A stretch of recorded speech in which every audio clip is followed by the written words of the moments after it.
Opa, gente, tranquilo? Bem-vindo ao VAR da Acréscimos, eu sou o Tom e eu queria saber, numa eventual saída do Tite, quem seria o técnico brasileiro ideal para suceder ele? Sou o Tom Fraucios, palpiteiro e cronista e futebolista.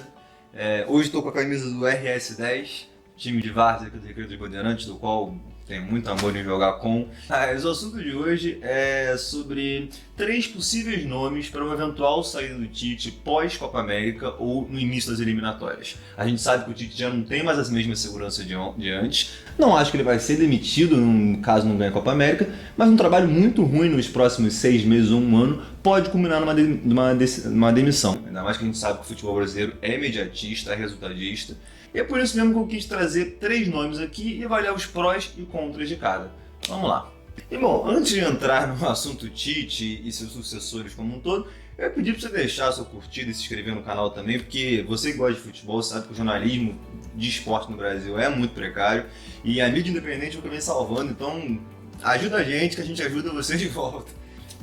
Eu escolhi 3 nomes que eu acho que devem, merecem ou podem ser debatidos, gostando deles ou não, e eu queria falar um pouco de cada um e vamos começar então com o que está mais em voga, que é um nome que talvez é o primeiro que vem à cabeça de todo mundo quando se fala em sucessor do Tite, que é o Renato Gaúcho. Bom, a primeira coisa a se falar é que sim, o Renato Gaúcho vem de um trabalho muito bom no Grêmio. Se não é um trabalho regular, como muita gente diz, né, é um trabalho de altos e baixos, é um trabalho que tem períodos turvos às vezes, é um trabalho extremamente vitorioso também, não à toa é um time campeão de Libertadores, campeão de Copa do Brasil, que está faz jogos excelentes. E eu acho que assim, então é importante ressaltar que é um treinador que está na crista da onda, digamos assim, no que se diz respeito a momento, né? E se futebol é momento, acho que isso também passa um pouco por técnico. Agora, como eu falei, o Renato Gaúcho é um cara muito irregular. Dos trabalhos anteriores dele, o último trabalho notório positivamente foi o com o Fluminense em 2008, que chegou na final da Copa Libertadores, perdeu para a LDU na final, mas vale lembrar que nesse mesmo ano, além da Libertadores, ele fez um ano terrível no Brasileiro. O aproveitamento do Renato Gaúcho no Vasco, no Fluminense e até no Grêmio, em porcentagem de pontos ganhos, é baixo. Se você comparar outros técnicos também do mercado brasileiro, alguns técnicos vitoriosos recentes. Então, eu acho que assim, é o tipo de coisa que tem que ser pesada. Não é porque ele ganhou a Libertadores recentemente, e méritos para ele, porque ele foi parte assim, vital dessa conquista, obviamente, mas eu acho que talvez julgar por um trabalho só seja se precipitar muito, mesmo que seja um trabalho duradouro e muito interessante que ele vem fazendo no Grêmio. Agora, eu também acho que outra coisa que é importante se levar em conta é o estilo e a postura do Renato. O Renato tem esse jeito meio boleirão, esse jeito de jogador mesmo, de amigo dos jogadores.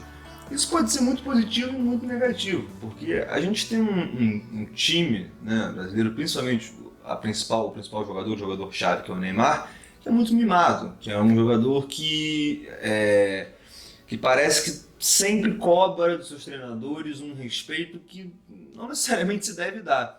E o Renato Gaúcho talvez poderia ser bom nesse sentido. É um cara que, por ser boleiro, por também ter essa marra, por também ter essa coisa do ego, pode ser que ele, sabe, que o santo dele bata com o Neymar, no sentido de os dois se entenderem. Agora, pode ser o completo oposto também. Você pode ter uma guerra de vestiário entre o técnico que tem um ego gigantesco e é orgulhoso, e é falastrão, e é polêmico como o Renato, e o principal jogador do time que tem as mesmas características. Então, eu acho que isso pode ser bom, isso pode ser ruim.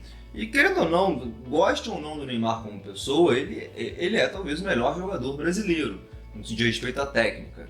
Se não em momento, no que diz respeito à técnica. Então, isso é algo que tem que ser pesado. Então, eu acho que tem essas coisas a favor e contra o Renato Gaúcho. Mas não sei se seria uma escolha que a CBF faria, não sei se combina com a CBF. O público pede muito, isso eu percebo que o público geral, assim, as torcidas em geral, pedem muito o Renato Gaúcho, até por ser uma figura bastante carismática, polêmica, etc.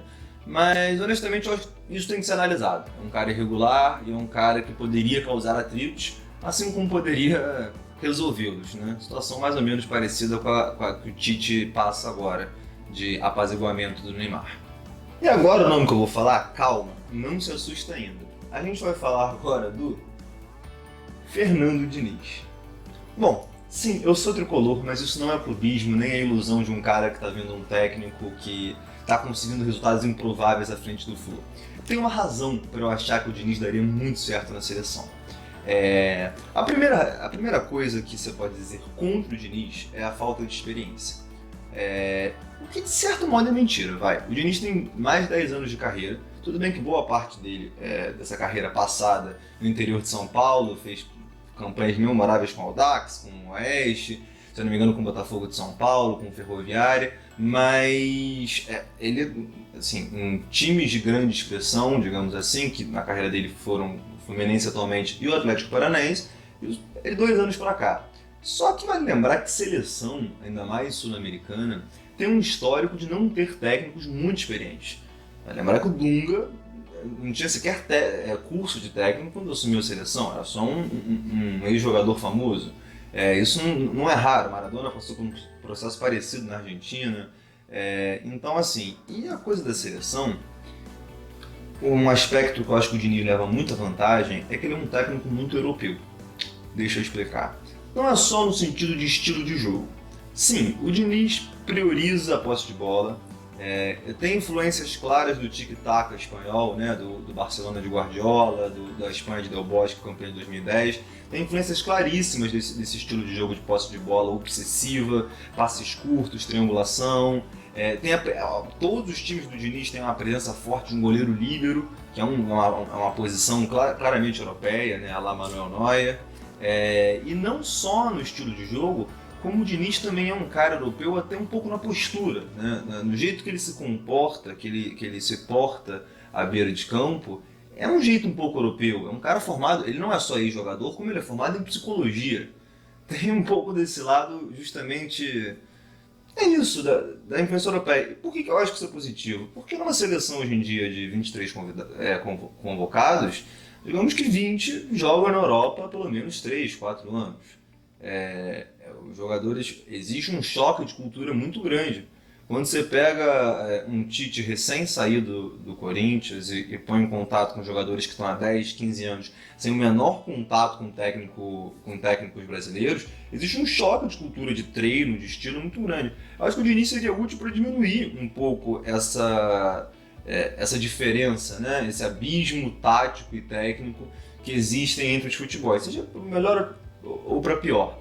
Outra coisa que eu acho importante salientar sobre o Fernando Diniz é que o futebol dele, a gente pode muito discutir a eficácia e a eficiência, né? O resultadismo do estilo dele. Mas é um futebol vistoso, é um futebol interessante de se ver, é um futebol que é aquele famoso técnico que é muito legal de ver quando não está no seu time. Eu posso falar isso novamente, eu sou tricolor, então assim, às vezes dá nervoso ver o time jogando daquela maneira, mas ao mesmo tempo você reconhece que é uma coisa à frente do tempo para os padrões brasileiros.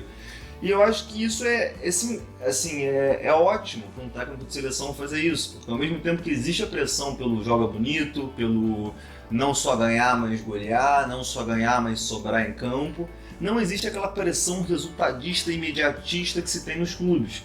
Então talvez até para o próprio Diniz seja mais confortável trabalhar na seleção do que num clube.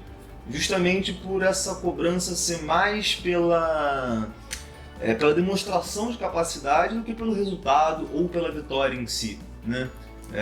Enfim, então eu acho que o Diniz seria um nome interessante também, pelo menos a ser debatido no eventual saída do Tite. E o terceiro nome, lembrem, eu não estou dizendo se eu gosto ou não do treinador, eu estou falando que são nomes que com certeza vão ser debatidos numa eventual saída do Tite. O terceiro nome é o Fábio Carrillo. Bom, é muito curioso porque o Carrillo ele parece muito o Tite. Ele é um técnico cujo primeiro trabalho de relevância foi no Corinthians. No caso do Carrillo, o primeiro trabalho profissional foi no Corinthians. No caso do Tite, eu acho que ele passagem por São Caetano, Grêmio. Mas o primeiro grande trabalho dele foi no Corinthians.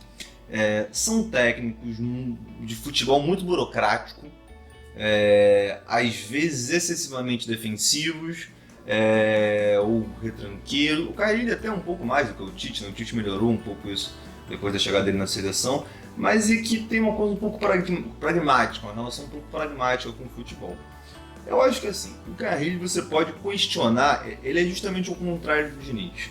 você pode questionar a beleza, você pode questionar o quão merecedor o Corinthians do Carrilli foi de ganhar título A ou título B, mas você não pode questionar a eficácia. É um paradoxo muito parecido com aquele do Palmeiras de 2016, campeão do Cuca Ball, né, com o Cuca, que era de um futebol feio, era de um futebol sem criatividade, era de um futebol blá blá, mas que era um futebol extremamente eficiente. Assim como o próprio Carrilli, quando foi campeão, era mais ou menos isso. Eram vitórias apertadas por 1-0, em bolas achadas, um sistema defensivo muito consistente, e era basicamente isso. Eu acho que o grande mérito e o grande demérito do Carrilli numa eventual chegada à seleção é justamente o fator Tite. É mérito porque o Tite tem uma confiança no Carrilli, ele foi auxiliar do Tite por muito tempo, então acho que seria um processo de passagem de bastão mais suave, seria mais fácil a adaptação do Carrilli e dos jogadores, né, nesse processo de entrosamento.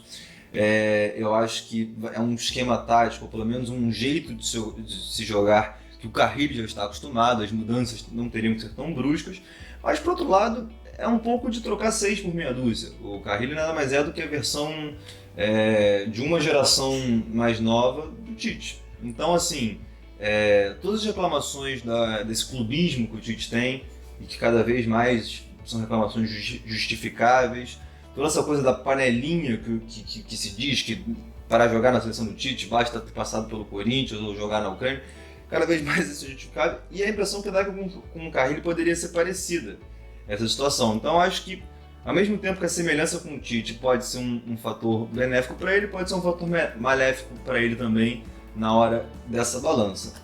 Para a eventual saída do Tite, eu escolhi esses 3 nomes: Fernando Diniz, Fábio Carrilli e Renato Gaúcho, porque eu acho que são 3 nomes brasileiros. Eu sei que tem muita gente que não gosta da ideia de estrangeiro na seleção, e tem outros nomes estrangeiros que são frequentemente mencionados, tem rumor, o Guardiola já falou que tem interesse, eu já vi muita gente pedindo São Paulo, mas eu prefiro escolher 3 nomes brasileiros que estão na ativa, estão em voga. No caso do Carrilli e do Diniz, é uma galera de uma geração nova, uma galera que vem trazer talvez conceitos novos e que talvez seja necessária essa revolução na seleção, mas eu acho que o debate é muito mais do que válido, então se você tem uma opinião contrária, se você acha alguma coisa, por favor, comenta aqui, se você tem um outro nome para sugerir, se você acha que por algum motivo algum desses 3 que você tem daria certo ou daria errado na seleção, você comenta aqui embaixo. E gente, muito obrigado, valeu aí pela atenção, deixa sua curtida, pesquisa lá no Facebook também a página Acréscimos, que eu posto algumas vezes por semana textos, opiniões, colunas, alguma coisa assim mais no formato escrito. E acompanha também aqui no Facebook, no YouTube, perdão, se inscreve, curte, para ficar seguindo aqui também. É isso, o futebol resiste.